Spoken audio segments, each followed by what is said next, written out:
Hello there, welcome to another episode of World of Tanks with Ungainly Titan. We're here on Cliff Encounter Mode. I'm in the T57 Heavy. 4-shot American autoloader heavy tank tier 10 that leads on from the T54 E1. I've been taking advantage of the tier 10 silver bonus event to play tier 10, American tier 10 tanks. Most of the T110 E5, but a good few games of the T57 Heavy. Mostly to try and get better at tier 10. I seem to be playing tier 10 as badly as I was generally playing about a year ago. But then I suppose I was playing tier 10 a lot worse. But yeah, when I'm playing tier 10 more or less exclusively, my performance drops down considerably. And I've had a few decent games, but nothing terribly remarkable. But this one is a bit unusual for a number of reasons that you'll see as we go along. Now, I come up here more or less to see could I do it.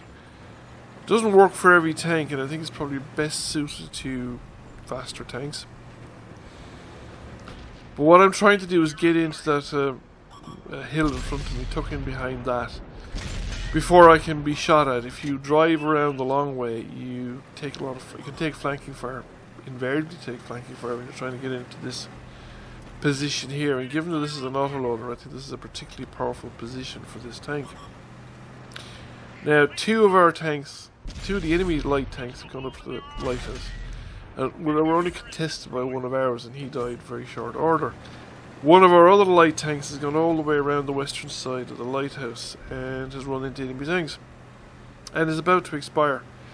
Seems to be a very common play at the moment in World of Tanks that people in light tanks just drive into the midst of the enemy, get their tank killed in the first minute or 2 minutes of the game, and then they're no use to anybody ever again.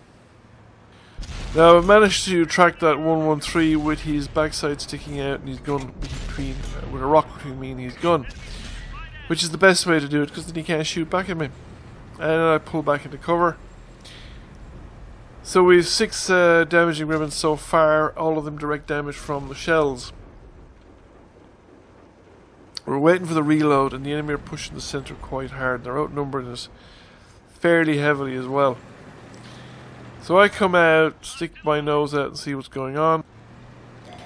Nothing happening. I see this T57 making a mad rush towards our tanks. So I put 1, 2, 3 rounds into him and finish him off. But it looks like he's managed to kill one of ours as well. 1 round left in the clip, so we put 1 into the M103. I think I managed to pick up some fire damage there as well. We bounced one off the light tanks from the top of the hill. So we're still outnumbered heavily in the centre here, and there are still tanks on my right, and there's tanks pushing around the far side of the hill with the lighthouse. And there's an FE215B out in the open. We put 2 rounds into him, 3 rounds to set him on fire, and that's the final 4th round. We've managed to get a bit of a burn there as well, so that's going to be quite useful. And at the moment things aren't too bad. We're only down 1 tank. Now I'm beginning to wonder what I can do here. There's the T110 E3 or E4, an American tier 10. It's an E4 there in the centre. So I think I decided to move out into the centre. Now in hindsight I think this turns out to be a bit of a mistake on my part, because we were a tank down, we're now 2 tanks down, we're 3 tanks down.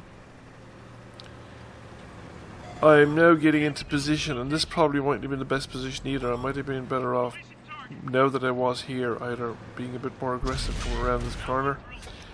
We're 4 tanks down, or moving further west right into the edge of the hill. Because I pull back here, get another shot on the chieftain, and then I start taking fire from the rear as the enemy tanks have made their way around the hill. I'm now caught with nowhere to run. We're still 4 tanks down, but we managed to kill a tank back, and I get wiped out because I get tracked in the open. I couldn't push forward because of the T110 E4, and because of the chieftain over beside the base area. and I couldn't pull back because the tank's coming around from the west. So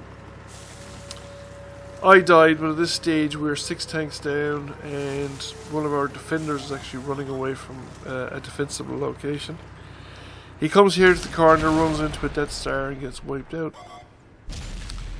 This gets us back to the base campers, who were of limited utility for a good chunk of the game because most of the action was really going on in the centre. Or just north of the base, where I don't think these guys could have had a lot of influence.